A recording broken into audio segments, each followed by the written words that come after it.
Clear to engage. Time on target. 5 mics. Out.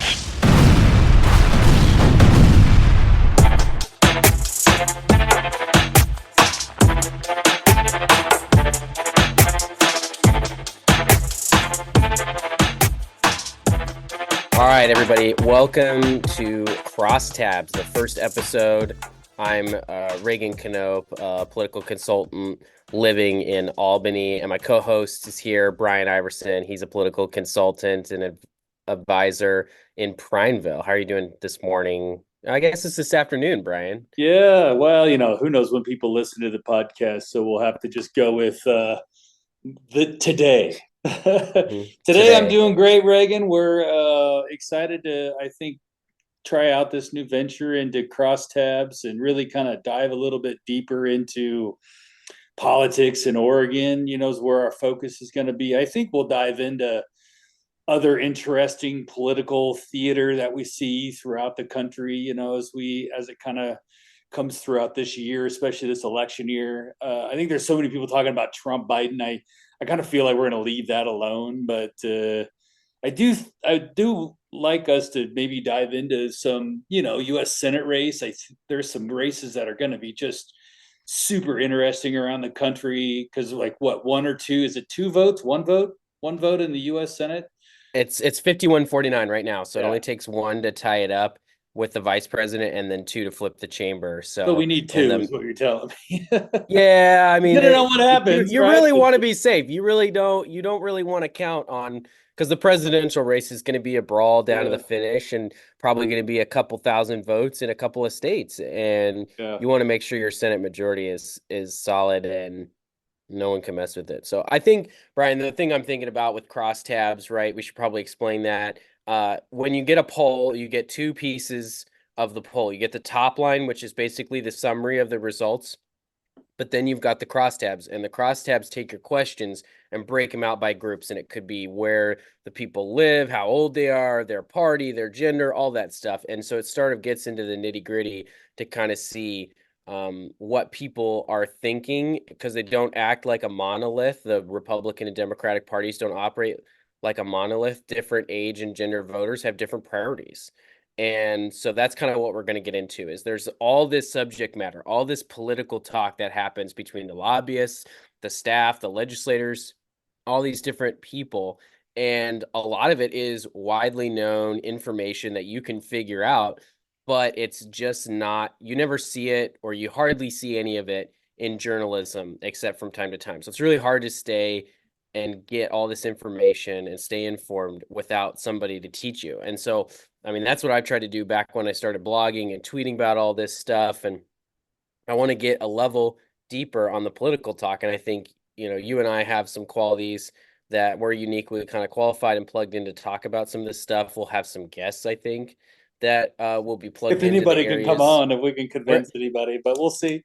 My goal is once we break 10 listeners, maybe we can get a guest. But I've been pitching it to a few people, and I think they're going to come on. So. Oh, good. Well, yeah, that would be great. And I think we'll get some experts every now and again as well that we can convince, hopefully, to beyond just being a guest and talking about maybe their campaign or what they're working on. But I think some experts that we consider to be experts in their respective fields. I think that's going to add a certain amount of levity to this stuff. And, the national, I guess the cycle that we're in right now with this kind of the national politics that's playing out is going to affect Oregon. And I think we're going to dive into that first initially today, and then we'll kind of move into the state legislative stuff, which you and I are probably intimately familiar with our work there in the Senate and the House. And then we'll definitely dive into local races. I love local races. I don't know about Reagan. I know you work on some school board stuff and,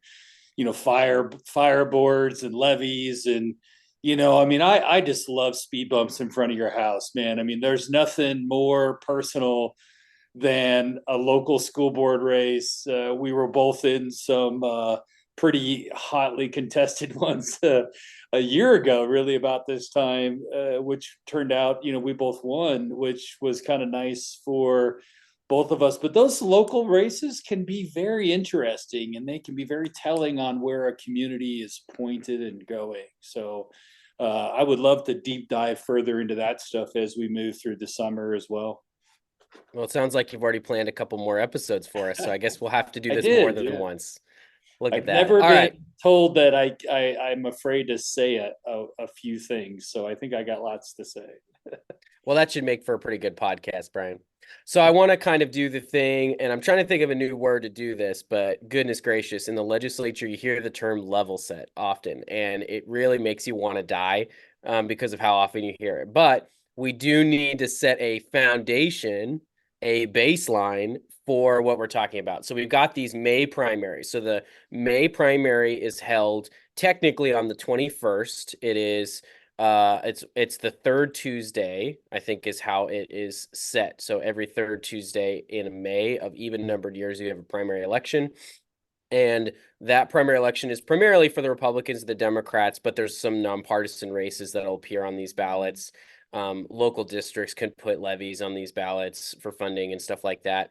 And the race really doesn't happen. We don't have the election day in Oregon. We've got election weeks in Oregon. And so those ballots, I just pulled up the Secretary of State's website, and they've got their elections calendar, and they plan this, a couple years in advance. The first day to mail ballots to voters is Wednesday, May 1st. So really the election starts May 1st, and that's like a week from today if you're keeping track of when we're paying attention to that. But May 1st when the election starts, and then the election ends 7 days after May 21st with the ballots that have the postmark on them. So really we've got a month, maybe.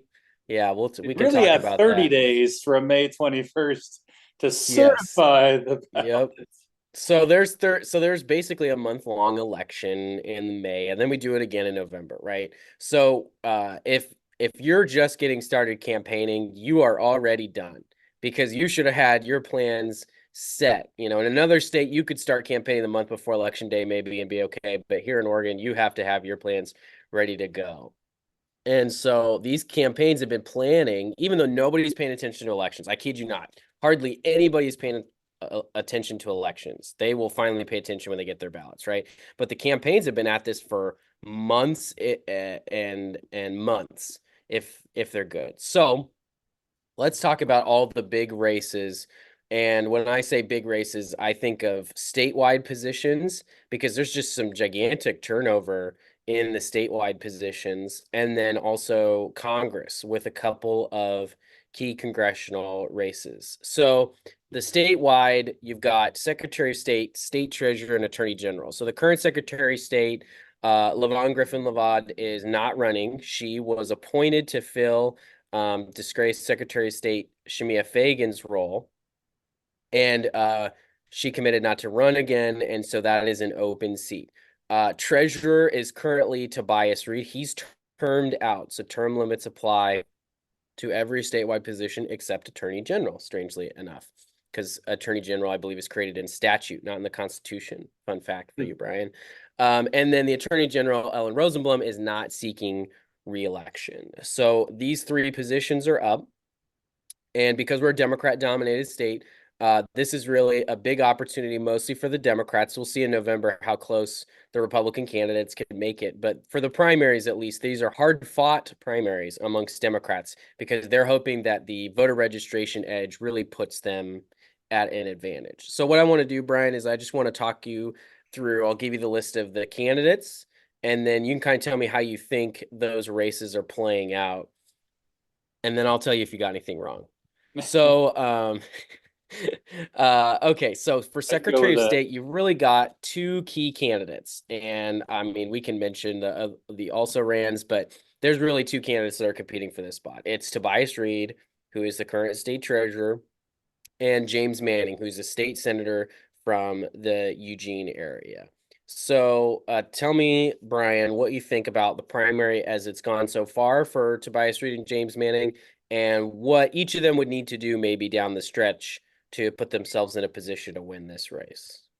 My first initial thought is if you kind of look at just the landscape of it, you got to maybe give the nod to Tobias Reed, right? He's been from the Democrat standpoint, I think that we have to really just, the guy's been on the ballot a couple of times, been a Democrat primary for governor.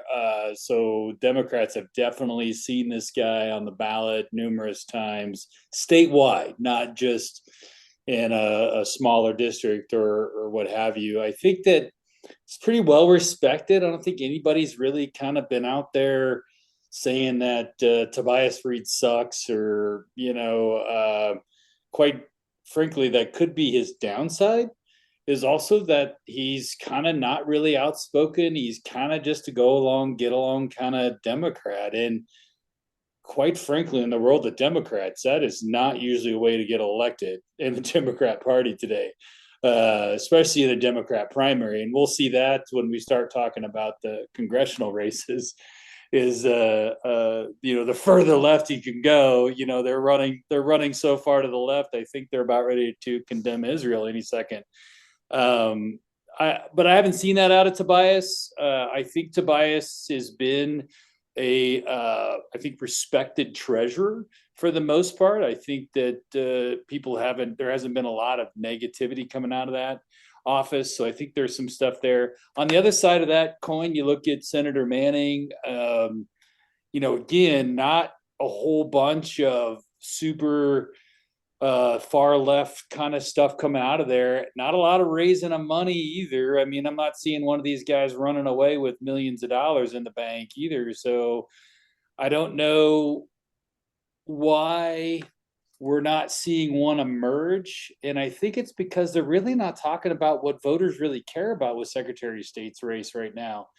And I don't know why they're not talking about the corruption in the Secretary of State's office, why they're not trying to talk about all the stuff that happened with Lamoda and Shamia Fagan and that office. Like, they should be on it and just saying, I've heard him say, Tobias say, restoring some law, restoring some good faith and stuff like that. But I would be way more hammering that down. So the way it sounds, if you were to say the election held today, I think Tobias Reed probably wins 60-40, I would imagine. On the other, I don't know, Reagan, am I right or wrong? No, I think you're right. I think to the extent that I think Tobias Reed is running as a more traditional establishment, get her done Democrat, right? He's much more focused on policy. He's not the type of guy that goes out there and is throwing out fiery tweets and press releases. And I think that matches his personality. I think you're what you see is what you get with Tobias Reed. And I think, my experience with James Manning is he's pretty well generally respected in the Senate and also that way. And so I think because he's trying to do this, he's trying to do a little bit of I'm the more progressive guy, but he doesn't seem to be putting in the full effort. I mean, I just looked, his cash on hand is $67,000. That's not going to buy you, more than 50 seconds of airtime in Portland. That's one ad, basically. So I think because he's sort of trying to play a part that he's not really experienced in playing, he's not a traditionally, far left flame throwing Democrat. It's just not working for him. And so, he gets to stay in his Senate seat. This probably helps him build some name ID, meets a few more people, go around the state, and maybe he thinks it's going to build him an opportunity later on. But I would definitely give the advantage to Tobias Reed, who, according to Orstar, has about a $500,000 in the bank, which is a little easier to breathe and buy some ads and stuff with that kind of cash. So, generally, I think target Democrats are really going to hate this race in, 15 days or so, because I think it'll really start to heat up a little bit, but they probably are conserving that cash. Imagine a lot of text messaging and stuff like that they're probably doing to those targeted 4-4 Democrats and stuff. That makes sense. But I mean, with the $500,000, you truly have to give the edge. There's one thing that you can look at primary victories, the true thing, and it's money. I mean, I know, was it 96%, I think, of all primary winners usually raised and spent more money. So, I mean, that's probably one thing that we can look at. That's why, of course, today we'll talk about raising money. So $500,000 is pretty decent for that race in a primary. I think that, Shamia Fagan, when she came in and won that primary a few years ago, she did really come in late with a ton of union money and just dumped it hard, where I think she really turned the tide late in that race. So that's pretty interesting. On the other side of the coin, right? We had Senator Dennis Lithicum, and I think somebody else. Isn't there one other person? There is a guy, and Brett Barker, I think, is his name. And I will tell you, I'm familiar with Senator Linthicum. I am not familiar with Brett Barker. If he sends me anything for the campaign, I take a look at him. But I really have I'm pulling up his website right now. I'm sorry, Brent Barker. See, it's a little rough there. So he's been on Lars Larson and Jeff Krupp and stuff like that, but I do not listen to the radio, so I'm not as up on that front. So we'll just go ahead and give this one to Dennis Lithicum. How about that? Because even though I think the name ID is going to be hard. Yep, and even though Dennis doesn't have a lot of money, hasn't raised a lot of money, I just think being a 2-term senator. I think he'll do the tour with all the county parties, and that's enough to really get him solidified as kind of the guy. I agree. It doesn't seem it's not. I mean, I don't think that's going to be a hard primary unless Mr. Brent Barker has some personal money he's going to unload. But even then, you got to introduce yourself and convince them. I don't think Senator Linthicum's going to have to do a lot of convincing. He's been a pretty hard Republican, hard right Republican in Salem. I think he's going to be consistent on that front, and voters will like that in the Republican primary. They just will. Mm-hmm. So we will, in a future podcast, we'll see if we're right. We'll have to do an after the primary one after all of this and see how much. So we're both choosing Tobias Reed and Dennis Lithicum to merge. Okay. So we will see. All right, moving on. I'm putting these in our document, Brian. I'm putting them in bold of the ones we picked. Okay. So state treasurer is open because Tobias Reed is term limited, and you've got really two serious Democrat candidates. And I say serious with a very, the longest you can stretch the use of that word, Brian. Certainly Senator Elizabeth Steiner, the co-chair of Ways and Means, is a serious candidate. It's interesting because I don't know that voters will recognize this, but I would say budget co-chair is a totally different job from treasurer. And really the only thing that's similar about them is you're dealing with money, but treasurer really is about allocating the money and keeping the money protected and investing the money wisely. And the co-chair of Ways and Means, not that you don't do that, but it's mostly about making decisions about how to spend taxpayer money, right? And the treasurer's not going to spend any taxpayer money. He's going to make sure the money's where it needs to be, when it needs to be there to execute what the legislature has done for the most part. So you've kind of got more of a logistics money job versus a, for lack of a better term, a political money job. Because a budget's a political document, right? At the end of the day, it's talking about where your priorities are. Are your priorities education, healthcare, what have you? The Christmas tree bill, right? It's political, deciding whose projects to fund where. And for those who are not familiar, the Christmas tree bill is the end of session bill that contains, hundreds and hundreds of line items getting spent all over the state with, some available resources, sort of those. Mark that down as another pork barrel spending. Yeah, we should do an episode about the Christmas tree bill. We could maybe we can invite a couple of special guests to talk about that sort of stuff. I just don't know how much people care about money, though. It's a tough thing because I think that's is very weedy and not fun and sexy to talk about.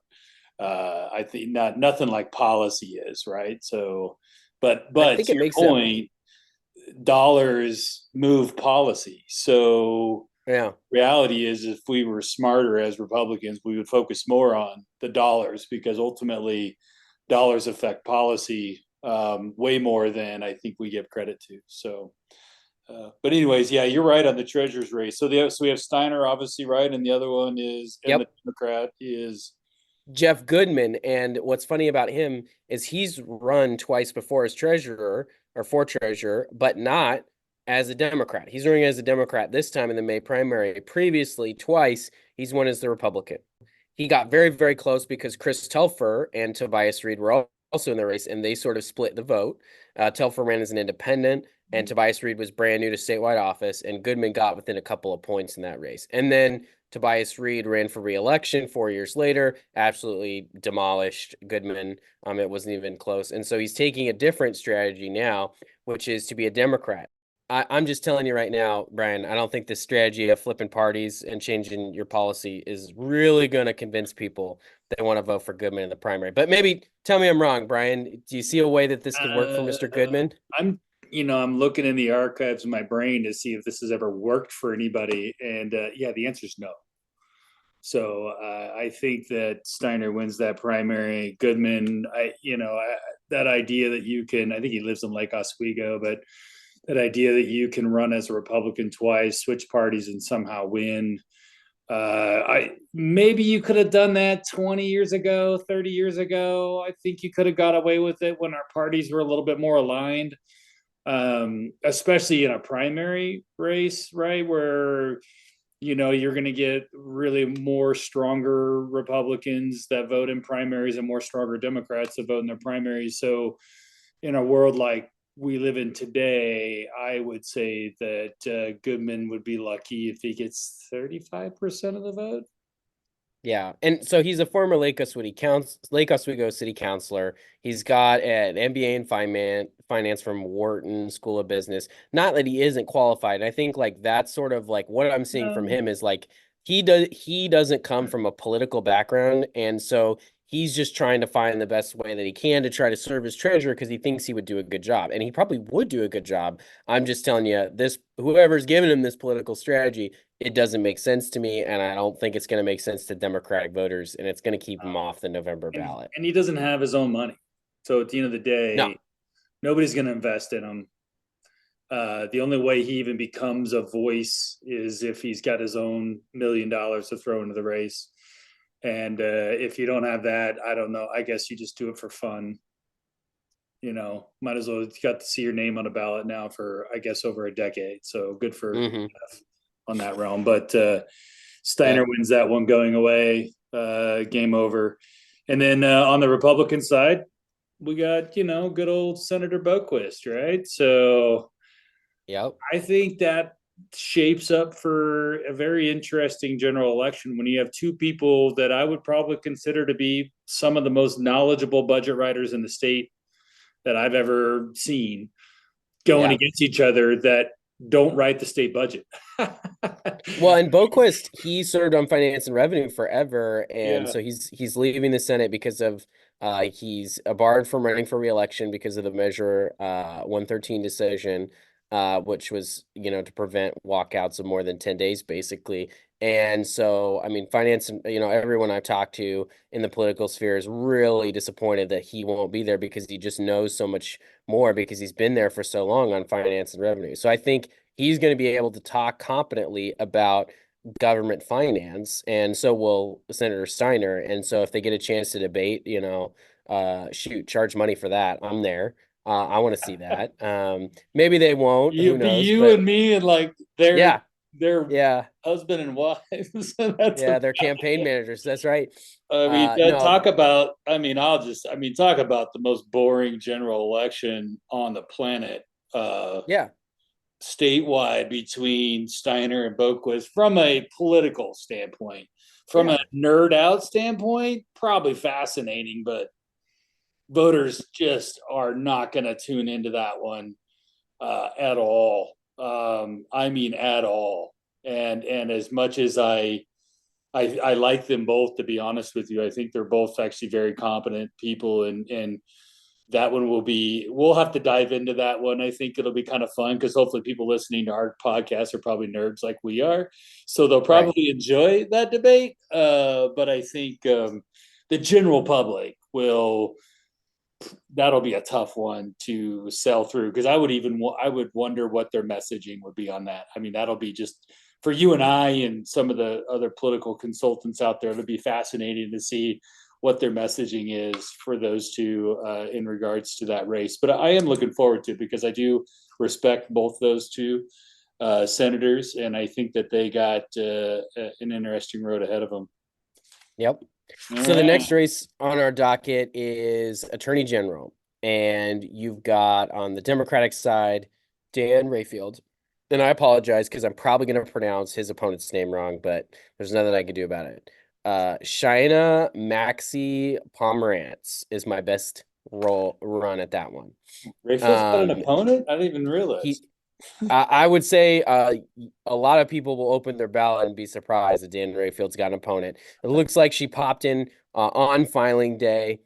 Oh, Sort of one of those candidates that's just going to nip at your heels. It's going to be tough, I think, for her to go up against former Speaker of the House, Dan Rayfield, who has uh, I'm just gonna go out on a limb and say an enormous money advantage there, an enormous endorsement advantage, an enormous institutional.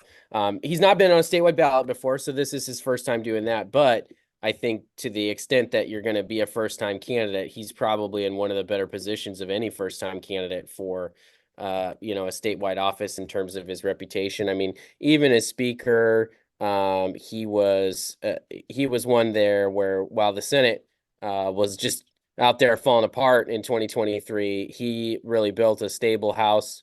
I heard a lot of Republicans say good things about Dan Rayfield. So, Brian, what's your assessment of this race? well, on the Democrat side, I mean, it's kind of a no-brainer. I think Speaker Rayfield, being Speaker of the House and moving into that realm, and he's raised a lot of money. I think close to $1 million at this point. I think that's probably.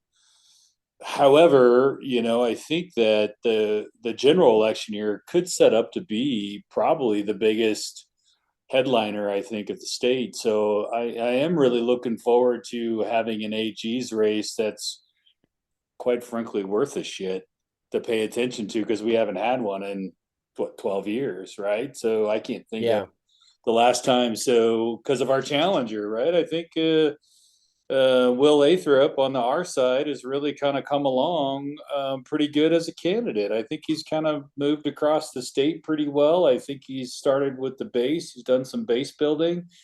He's saying the right things, doing the right stuff. I think, watching two attorneys go after it that probably enjoy looking at their names in limelight is going to be interesting. I think this really could be the fireworks of the for statewide races. This is definitely the firework race. I think it should be interesting. I think there's a lot of things in which the attorney general could do to shape policy in a state and how we interact with the federal government. How the governor does things, how the other offices do things. The attorney general really has a lot of power in Oregon. You're more aware of this than I am, Reagan, but I just know that they do.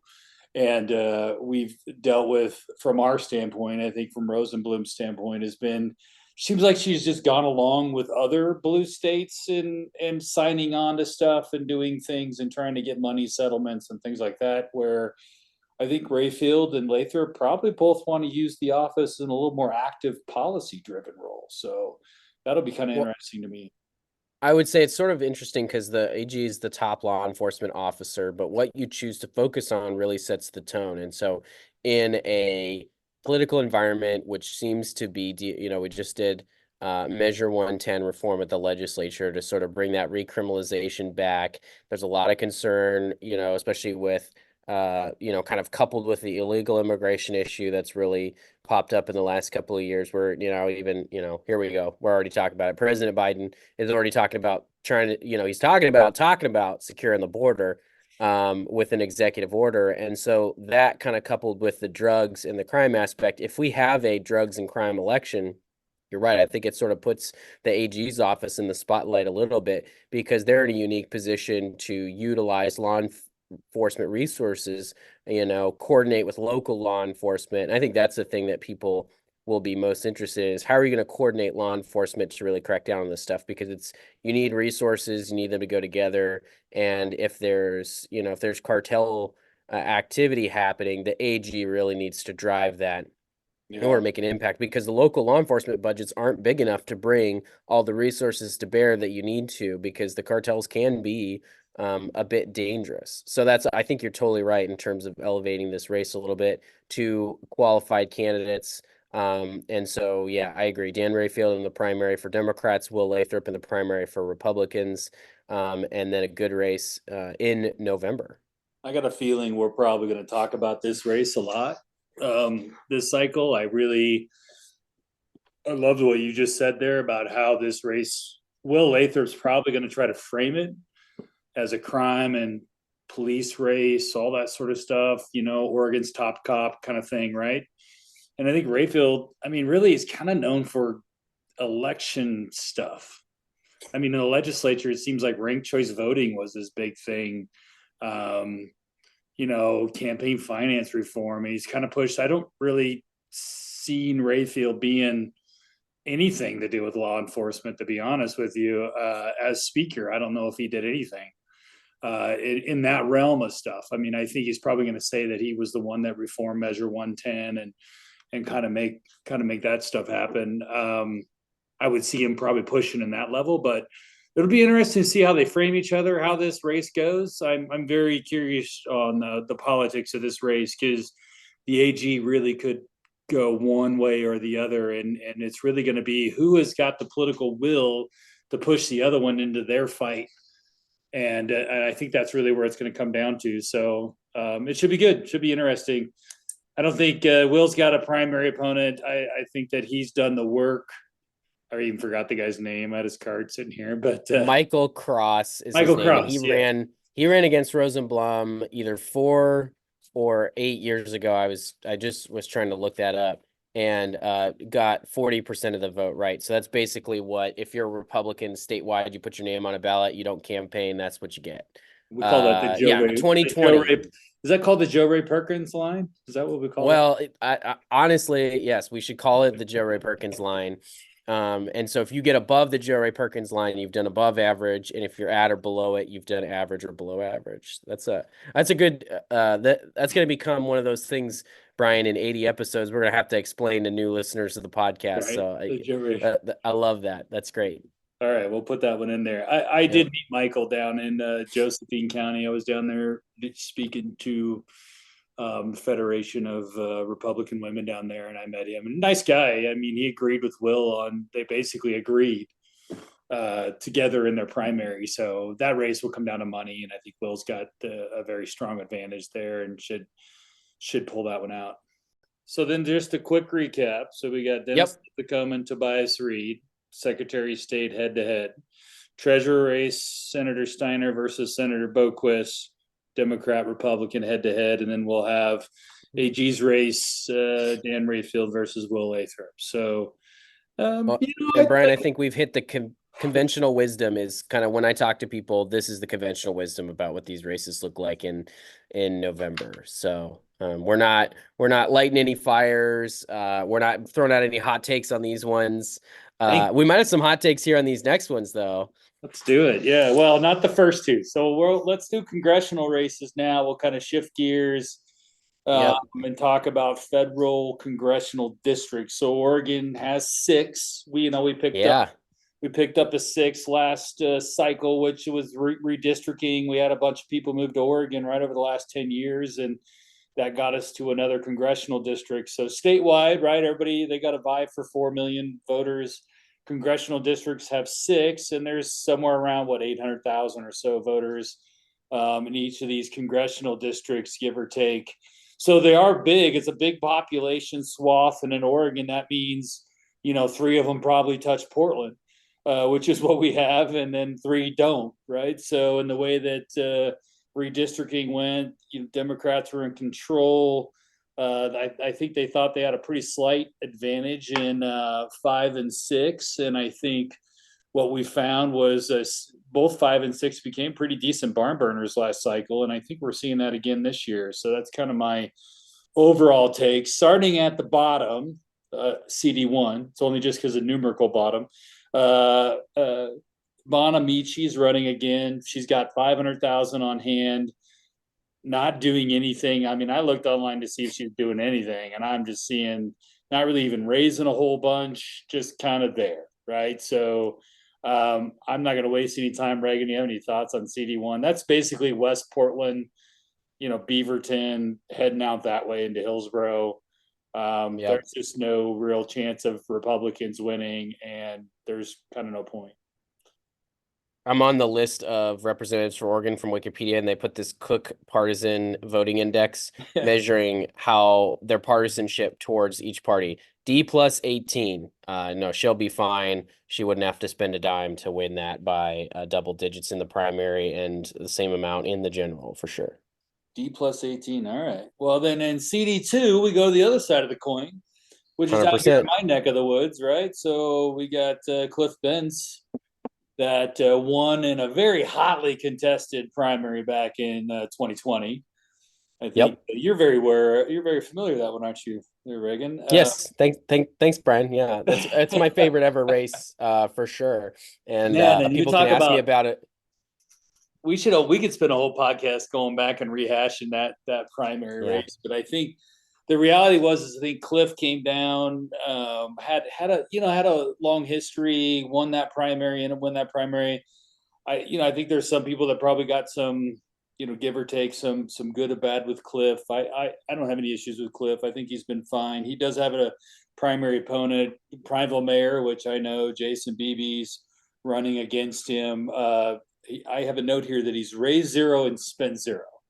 So I don't think he's going after Cliff too hard, who's has $1 million cash on hand and raised even 150 grand in the first quarter. So Cliff's doing his job, doing it. I think he's doing fine with that. I think he's got a gavel at the water committee. I'd probably put him in the same deal with Bonamici. Like, there's just not a whole bunch going on, right? It's probably R plus, let me guess, R plus 12, maybe? Plus 15, Brian. 15. Very, very close. R plus 15 on the Cook Partisan Index. Write these down so I know.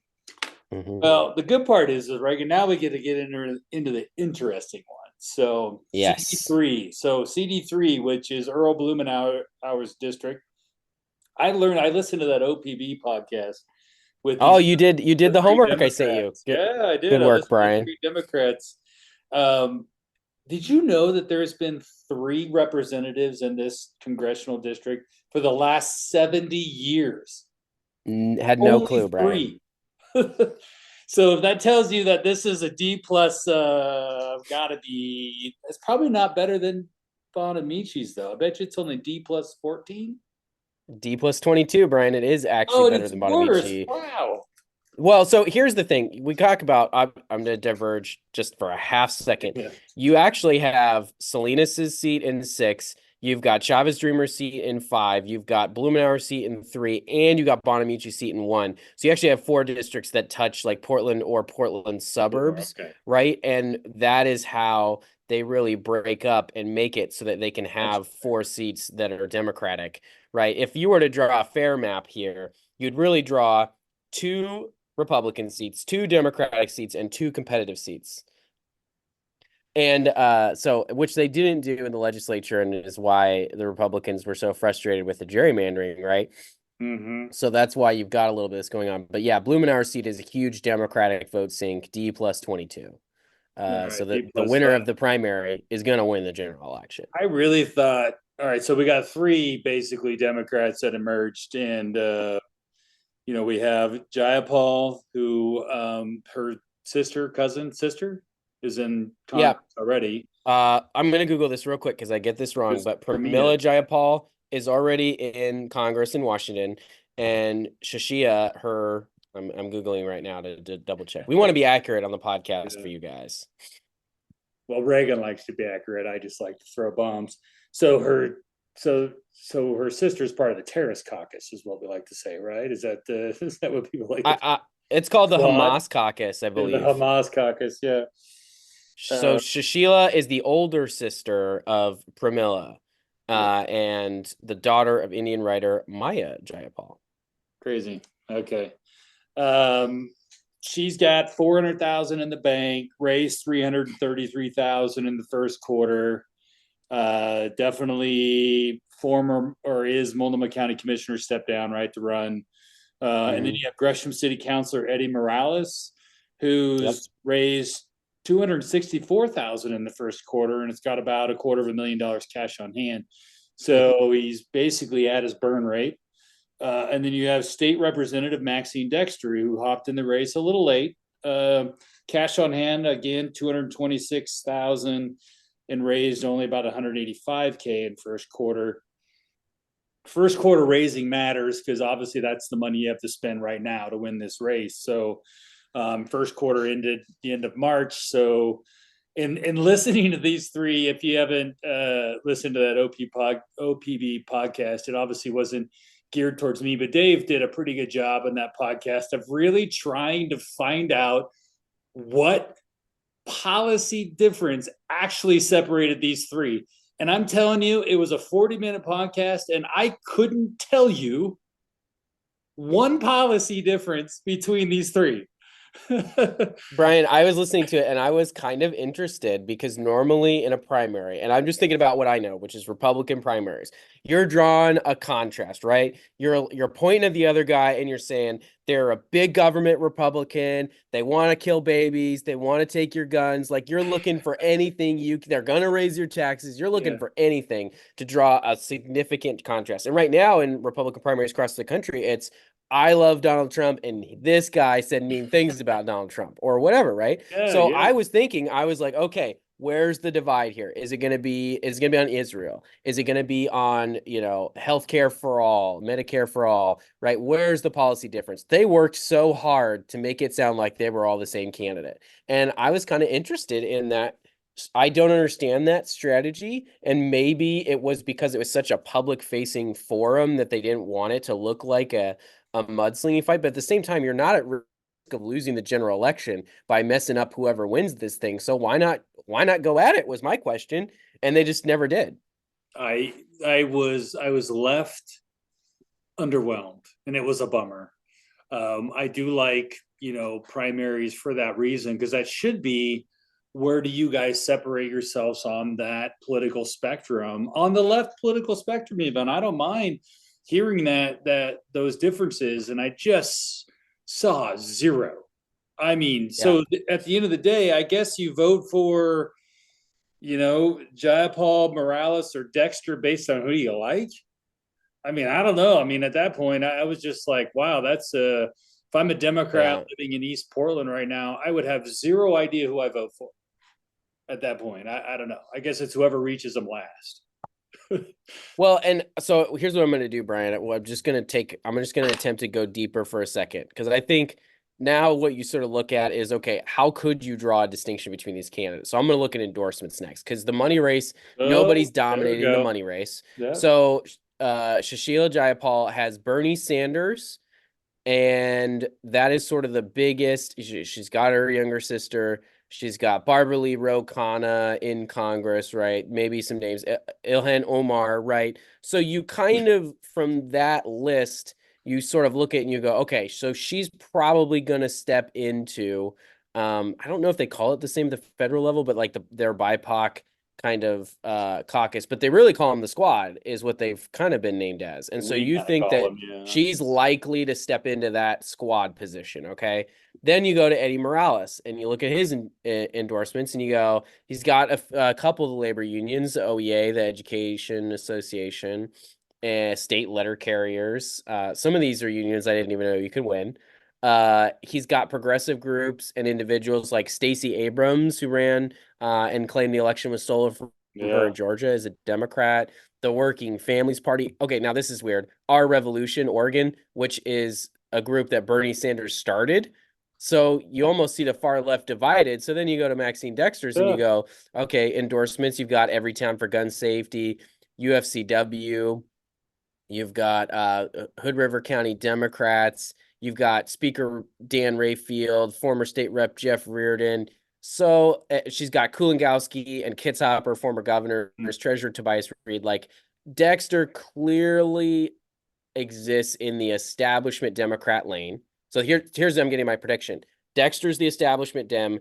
Jayapal and Morales are fighting for the far left, which might be a greater percentage of the race. But if they split it, that's how Dexter wins. That's kind of my thinking on this. Do you have a different view of that? I do. I'm going to disagree with you on this one. All right. Finally, it's about time. I think that in Portland and in this district specifically, Democrats jump up and down to vote for somebody who is not like them. And so I think that's interesting. Maxine Dexter I think she loses on that one, and I think Jayapal wins. I think she's been on the Multnomah County ballot. I think that enough of those people push her over the line, and I think sadly, I would say but I'm a Republican saying this, so it's hard for me to kind of try to put on my Democrat lens. I agree with you that I think Dexter's definitely got the establishment of the Oregon Democrat vote. But these groups that you were reading off with these guys are definitely, I think the more money side goes to Jayapal. I think they wait to give a bunch of money right now into this race. I do think that Dexter's been on TV pretty well. She's got some decent super PACs paying some money. I do think it comes down to those two. I think Morales actually Eddie should be pretty proud of what he's done in this race. I don't think anybody really gave him much of a chance. And I think I think he'll do surprisingly well, but I think Jayapal wins by, and I'll even throw it out there, I think she wins by 4 points. Okay. All right. So you've got Jayapal by 4. I don't know if I've got a prediction on numbers, but I do think Dexter benefits from the split vote there. But if Jayapal dominates a little bit more of the progressive vote, or even cuts into, like you said, the identity politics of sort of the white Democrats looking to kind of, I don't know the right way to talk about it, Brian, but they want to undo slavery or something, and so they're going to vote for candidates who don't look like them, and you might be right on that one. So I'm going to be watching that one. That'll be on the top of my list to refresh. That primary is definitely a really interesting one to look at. I was hoping for more candidates, to be honest. I mean, this is my last hot take, I think, on CD3. I think that other congressional candidates are probably pissed that they filed for CD5 or the other CD races before CD3 came open. And I think there's a lot of people upset that they could have ran for like a Janelle Bynum or even, our CD5 candidates that probably Jamie McLeod Skinner even, right? I mean, she had a huge taking up in Hood River and some of those areas. She probably could have ran for CD3 versus running for a hotly contested CD5. So I think the timing of CD3 really ended up with 3 candidates versus totally. Because here's a list of candidates that were rumored. I kept track of this on my candidate tracker, which, coming soon back in the 2026 election cycle. So here's some rumored candidates or some people who publicly thought about running and then didn't. Twee Tran, a freshman state representative. Travis Nelson, I don't know if he's a freshman or not, but he's a state representative as well. Former state rep Deborah Kafori. Yeah, Nelson took Governor Kotek's. Oh, that's right. That's totally right. Yes, so that's why he doesn't feel like a freshman. So Nelson, and then Deborah Kafori, and then Steve Novick, who was a former Portland City Commissioner, I think. So you were totally right. There was a ton more people who thought about it, and I think the timing didn't work for them.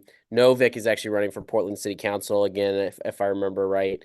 So these people all found other things or all got started on other stuff, and it was too late to pivot in to running for Congress. Because the hard part about it is the campaign limits at like $3,300 each. It makes it hard to raise the money, and so you're going to need some outside money to win. And that's the other thing too. If one of those two candidates dominates the outside money game, could tip the scales in their favor a little bit. But that doesn't necessarily always overcome Democratic voters' preference for a more progressive candidate either. So I agree. It really is 6 of one, half a dozen of the other on that one. Fair point, I think. Candidate tracker coming in 2026, plus some insights we'll add to it. All right, it'll CD4. Be back, Brian. Let's move on to CD4. So this is now kind of a mid-coastal, Corvallis, Eugene, and then touches kind of down south, I-5 kind of area. Was an open seat 2 years ago. Val Hoyle won. So now we have obviously Val Hoyle on the Democrat side. I like to call her the LaMotta candidate. So in first quarter, she's raised $312,000 and she's got $626,000 on hand.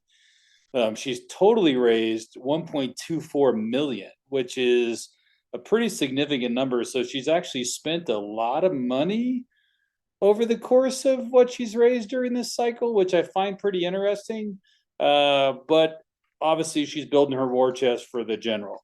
On the Republican side, we have newcomer Monique Despain.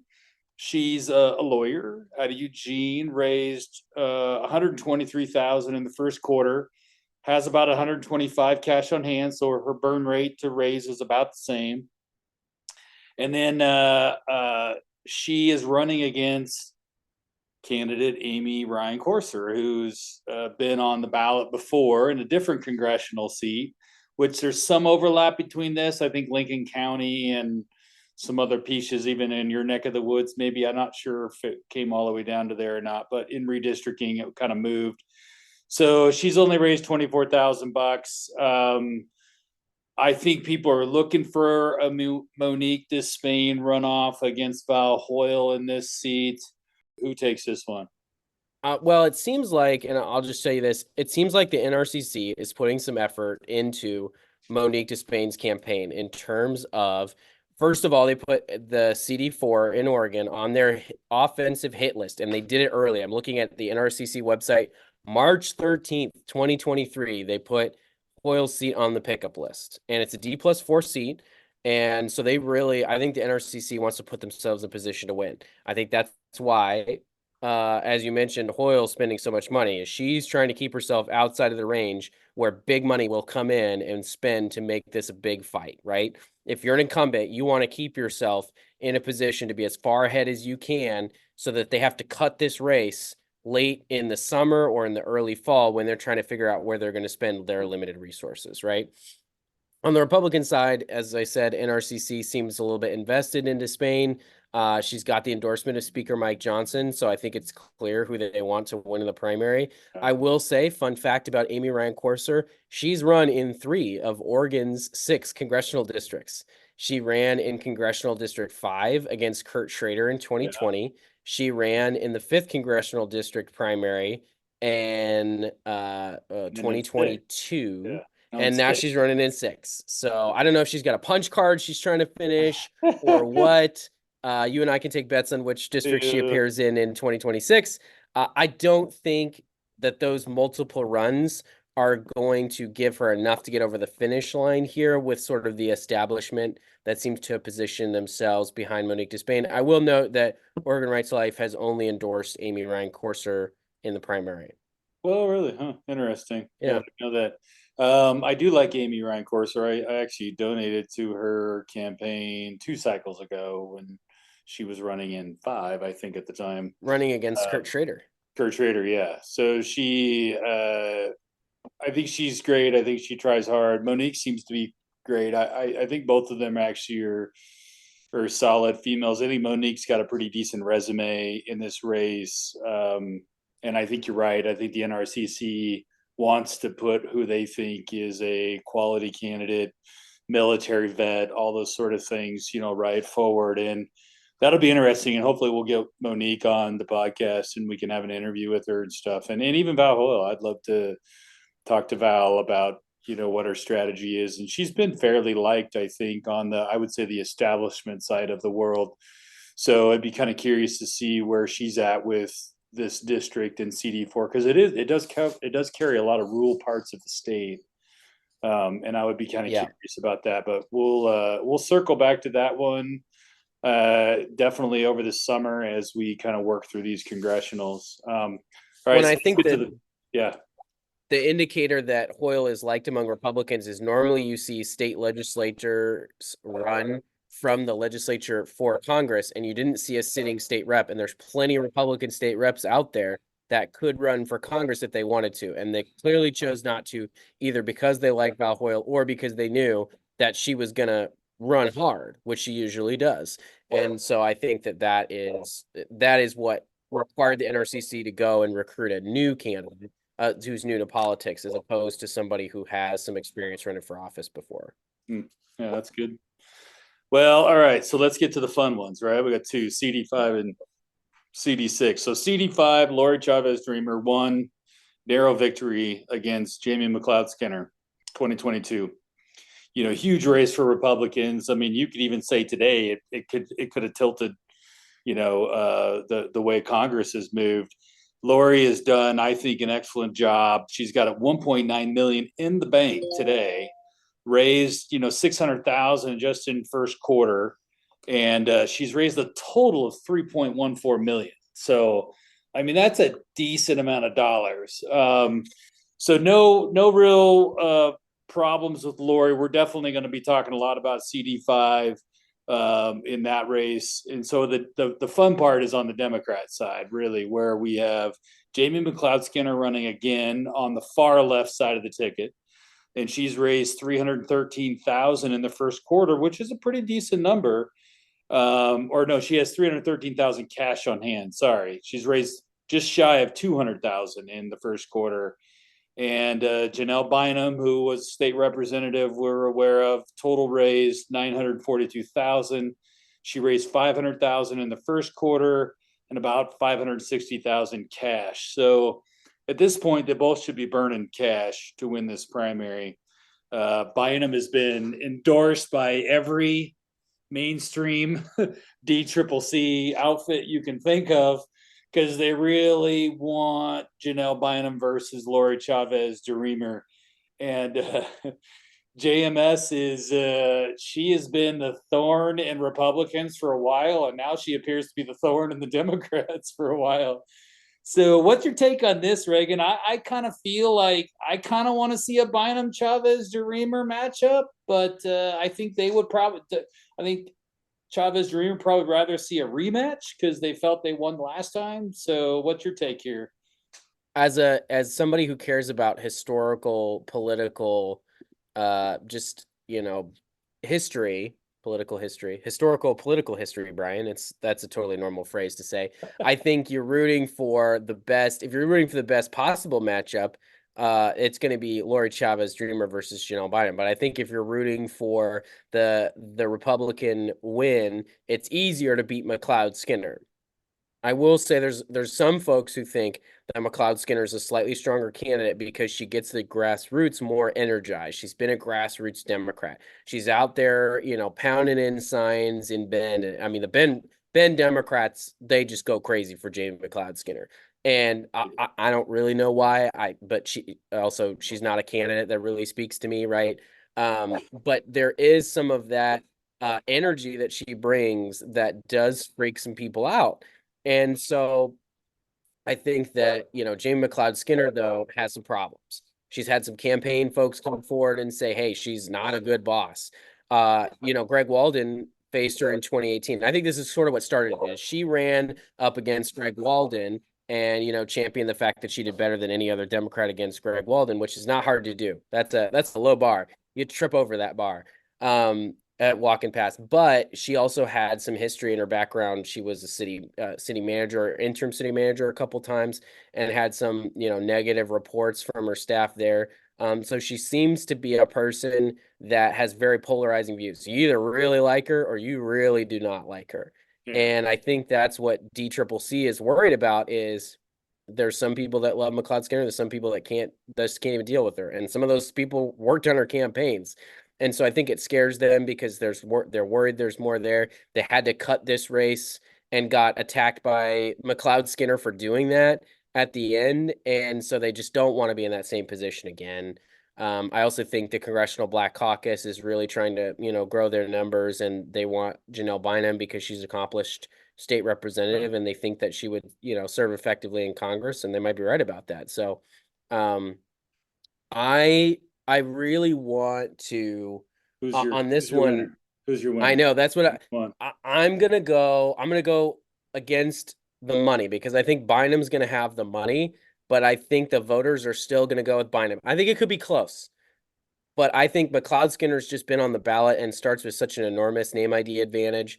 It's hard to erode, and Republicans will get what they want out of this one, which is McLeod Skinner, sort of a damaged candidate that they can go on the offensive in the fall. Mm-hmm. And I just haven't seen Bynum go after her like she really needs to knock her down. Okay. So to your point, she did beat Schrader in that primary. I mean, right. So you got a good point there, and it's hard to go against JMS on this one. I do think, I'm going to take Bynum just because, we might as well, take opposing sides on this one because Argue her side of it. She's on TV. I think Hakeem Jeffries being in charge of the Dems is definitely why they're pushing her. I think there's some desire there. I think Bynum has beaten Chavez Dreamer in state rep race twice before back in Happy Valley. I think they like that matchup where they're both from the same town. I think that the Democrats eke Bynum over the finish line on this one. The question that I have in the general is, do those JMS Democrats, are they not excited about Bynum after she beats them? And I think that's where the Republicans could have some advantage there. So I think that's going to be one to look at. I think that they come in, I think in the next 2 weeks, I think we see major TV buys to try to get Bynum over the finish line here. TV in Bend is cheap relative to Portland. I think they really spend a bunch. They're on TV here. I can tell you, I see them. So I think she edges that out, but I'm with you. I think it's a close race. It's a very close primary, and that could be a 7-day after ballot counter right there. So, and if that's the case, then the edge goes to Bynum because we know what happens there. So let's move on to CD6. I know we're getting a little long in the podcast, so we'll try to get to this CD6 one real quick. Andrea Salinas, she barely beat Mike Erickson last time. Salinas won a slew of primary challengers, had all the guys with millions of dollars, all the Cody the Reynolds crypto bros in the race. Yeah, like all these guys, all the different folks with a bunch of money. Sam Bankman-Fried was involved in that primary. I mean, we had all the things in that last one. Erickson won the Republican primary, so this crazy open seat in 2022. Now it looks like we're just going to have a rematch. After all of that, we basically get a rematch. Erickson lost by 8,000 votes or so, 9,000 votes. Ended up being pretty close, and they drug Erickson through the mud. So Salinas total raised $2.3 million. She's got $1.6 million in the bank. She raised $717,000 in the first quarter. So she's raising money now. Her only primary challenger really is that Cody Reynolds guy, but he doesn't appear to be doing anything. So he spent $2 million in the last primary, and now he's filed again. He's done nothing. So I don't know what that strategy is. I guess that's a losing strategy is what we call that. Erickson came in late, said he's going to run, cleared the field. Everybody got out of the way that was thinking about running.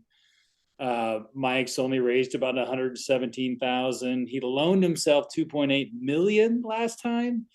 Will he again? That is the question. So there's really no primary to discuss in this race. So my question to you on this one, Reagan, is really more, what are you looking for over the course of the summer? I think to see where this one shapes out in the general. I think this is a good one to kind of, when we circle back to these congressionals, to like, what are we looking for with these races?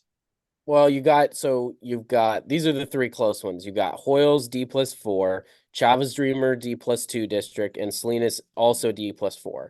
I think the challenge for me is that a D+4 in the Portland suburbs, Yamhill, I don't know what other big regions are in this district. It's so new. I just don't feel like I know it that well, but it feels like it was so crazy the first time because it was just brand new and nobody knew what to do with it. It was just a total wild card, brand new district and all that stuff. Now that it's here and she's there, she's got that incumbency advantage a little bit. She isn't a far left flamethrower. I think that Erickson's got to be prepared to like maybe double his spend. And if he does that, he can keep it serious. But I have a hard time seeing this one being competitive in the fall. I think it's weird to say this, but I think the fourth is more likely to be competitive in the fall just because it takes in more of a different rural area that's trending more and that coastal area that's trending a bit more Republican. And this is that, Portland, these kind of they're not Portland suburbs, but it's where all the Portlanders are going to live. And it's going to trend more blue. It's just how I'm thinking about it. That's my handicap early. That's a very, very decent take. I think listen, I've known Mike for 20 years, 25 years, probably at this point. I didn't know you'd known him that long. Yeah, no, back when I was in college, I knew Mike. Wow. And I like Mike, but I mean, there's a reason why the NRCC was trying to find somebody else to run because they don't like his resume. They don't like the TV ads that Salinas ran against him last time, and then just doubling down on that crap again and just blowing him up. I don't think they come in and give Mike any money. So unless Mike is willing to spend his own money again, I'm with you. I think this one going away D, and I don't think Mike's willing to give himself that money again. I just don't see it. Unless Mike could find a bunch of people in that district, and there's a lot of Republican donors that live in that district. Unless he can figure out a way to come up with some messaging and some ways to show these other donors to start giving them $3,300 a piece and really show that groundswell, I don't see what would give me the advantage if I'm running races congressionally to come into this race with a rematch just to see the same thing play out again. And I think I agree with you. There's a lot of Portland Democrats moving out into Yamhill County and some of those areas, voting, bringing their politics with them. Right. So I think this one, I'm with you. I think 4 could end up being probably closer than 6. I think there's a little more hanging over Val Hoyle's head. I think there's more to attack the Democrats. Salinas, there's nothing really to like jump on board with, but there's nothing to like to throw her overboard with. So I just kind of feel like this one we're going to probably end up not talking about.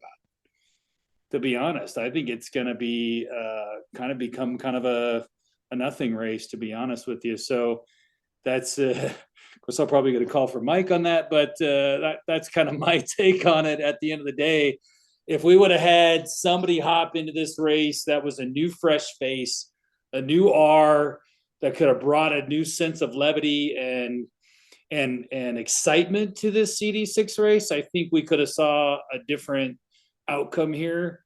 But I'm going to call this one early and say I bet Salinas ends up winning this one probably by 3 points, 3.5 points. In congressional races, that's actually a pretty wide margin with that. Yeah. Numbers. But I think if I saw Erickson drop a press release and he said, I'm dropping $2 million now and I'm not afraid to spend more, I would keep this on my radar.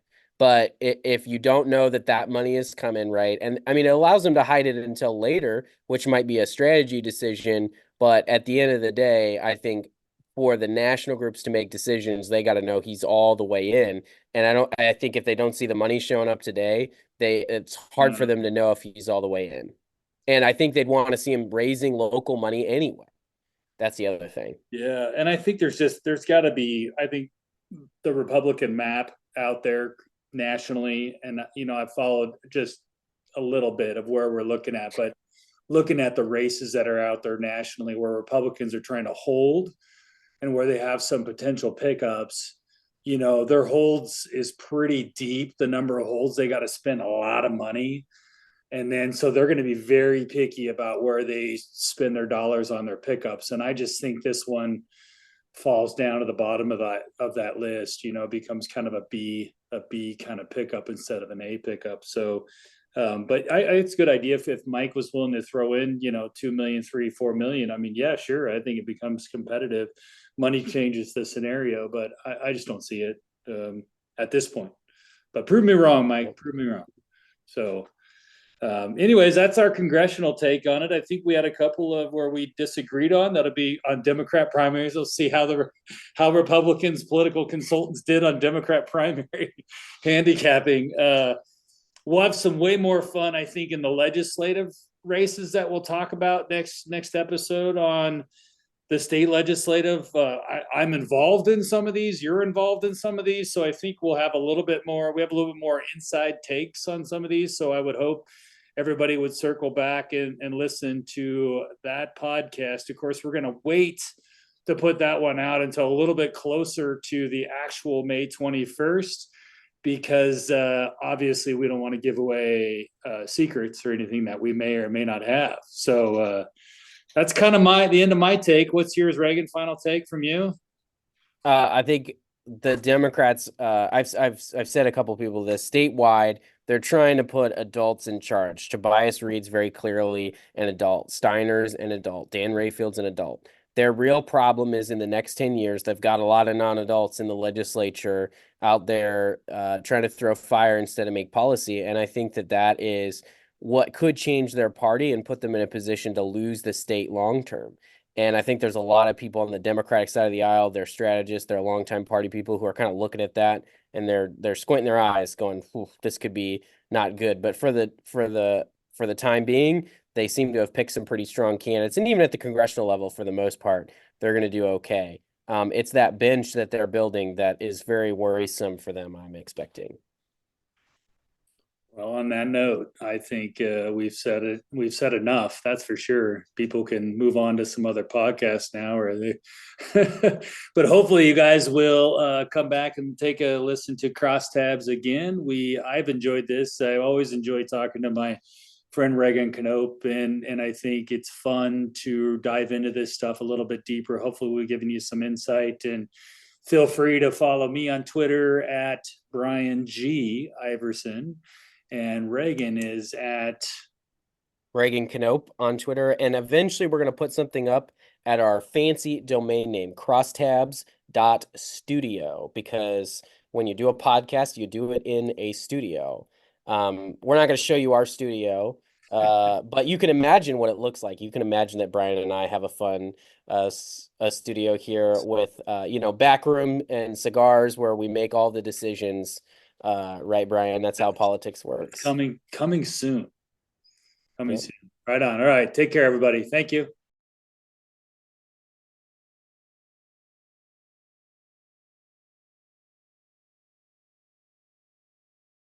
We're clear to engage. Time on target. 5 mics. Out.